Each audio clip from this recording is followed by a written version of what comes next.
What's up, y'all? Philan Speaks back for another video.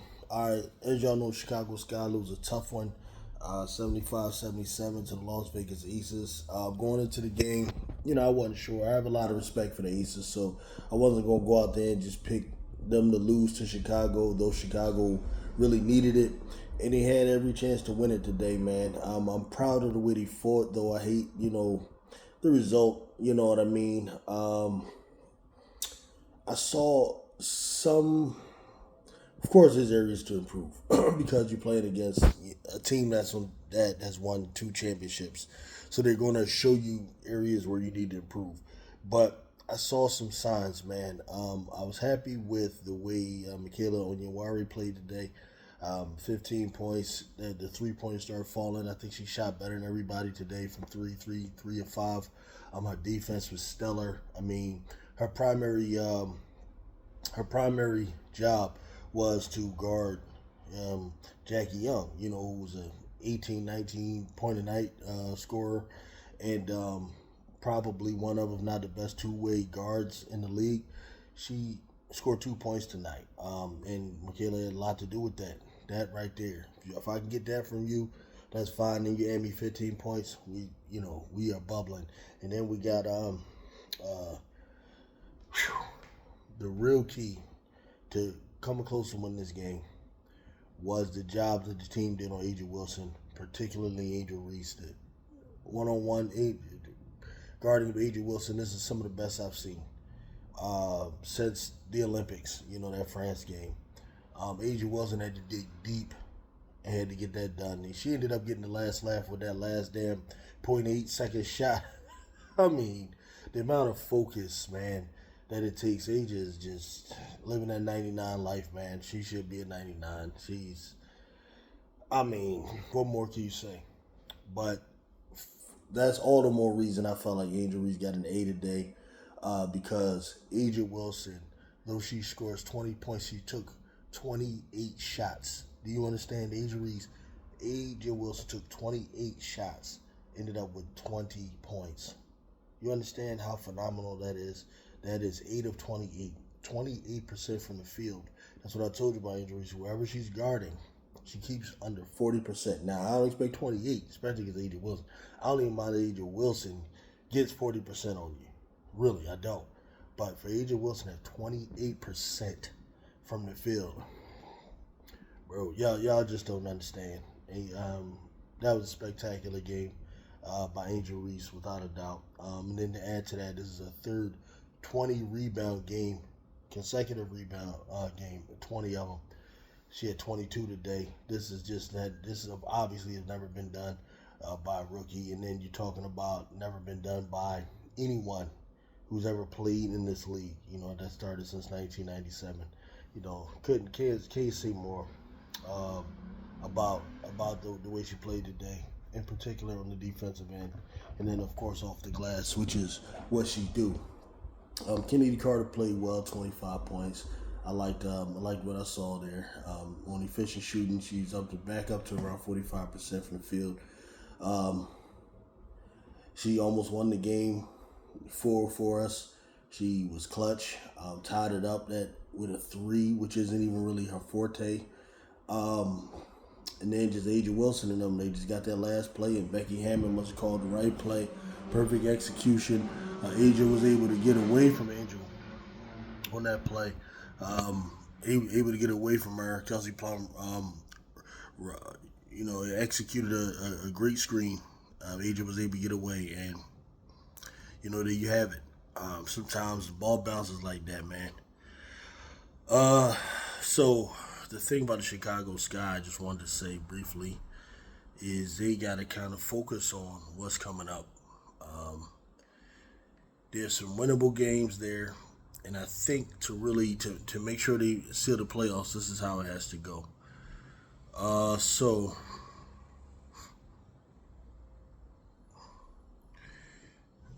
Boy.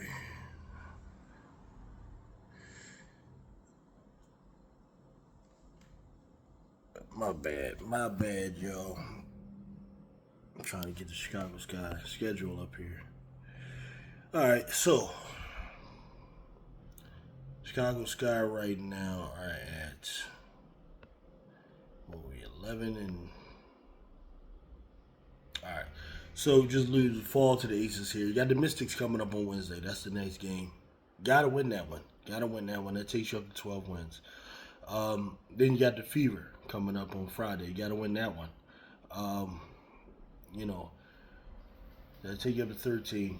Now you got the Lynx coming up after that. That's a toss up. You got the Aces again, which is another toss up. You're talking about this. This is on the road. One game in Minnesota, the other in L.A. Now after that, we got the Sparks. You can win that. Then you got the Wings. You can win that. So really, I think it's just a matter of taking care of those games that you can, that are winnable. You win those. And then out of those other games, the toss-ups, the Minnesota and the Aces, get one of them.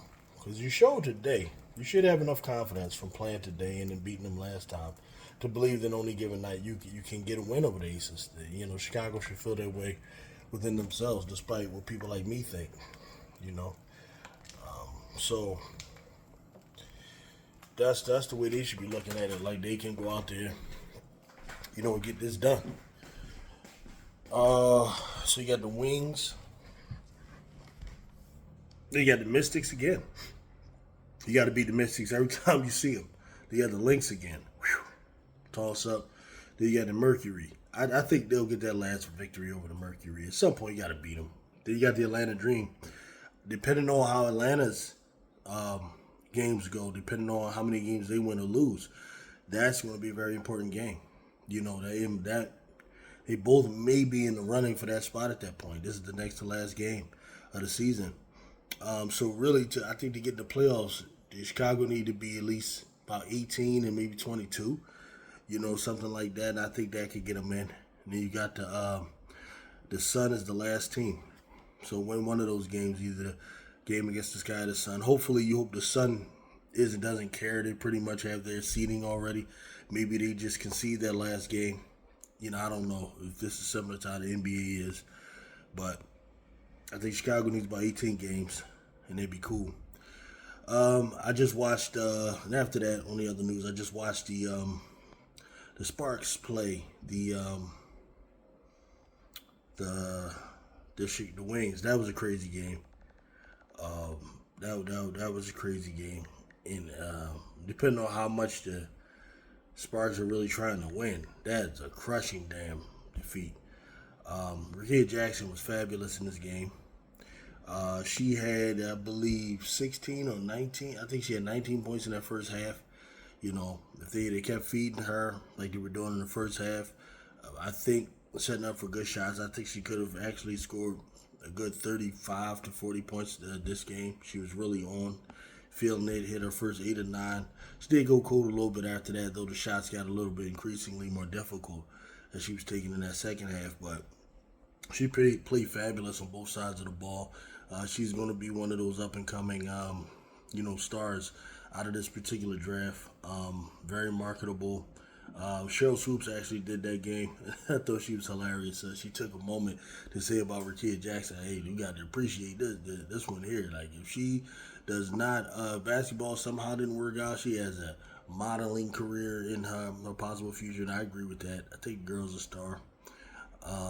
And the argument that anyone would have that Reese Jackson could possibly be Rookie of the Year versus Angel Reese or Caitlin Clark, which is unlikely it should even be in consideration because Angel and Caitlin have done more. They put out more gaudy numbers and they've done broken records and they've done all of these things.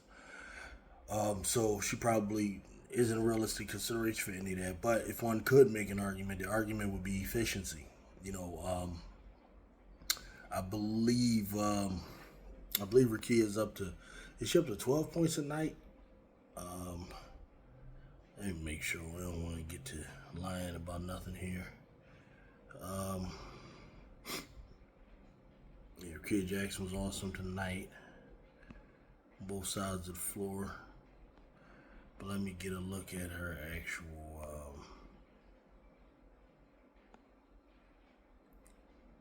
okay, she's just under 12 points. She's at 11.9. But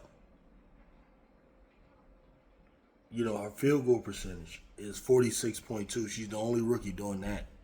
Scoring double digits, and with that type of field goal percentage is really good. That's really good. 46%. For a forward, small forward, wing player. Yeah. So shout out to Rakia for that. Enrique really won that game for them. She just went off down the stretch. Showed she's the best player out there on the floor. It is what it is. Rakia was amazing, being her normal spectacular self. That the one who does have a bag, for those who thinks that no women in the W have a bag except for this new one from Iowa. No, Rakia. Enrique, one with a bag, amongst many actually. So, yeah. So, yeah, let me just go ahead, man, and definitely shout out to Showtime on point. I'll spend a little bit a little time over there watching the game along with him, man. He's an entertaining guy to watch the game with, Welcome to H2D2 TV. I was in and out. He goes live during the games too. Have some good brothers on there, good conversations. I was in and out over there as well. Shout out to him. Shout out to Quita Love Sports, Cess Talk Sports. Everyone, Simply Ball dropping. Everybody who's dealing with the W, following it and reporting on it. Like I'm trying to do. So till next time, man. Peace out.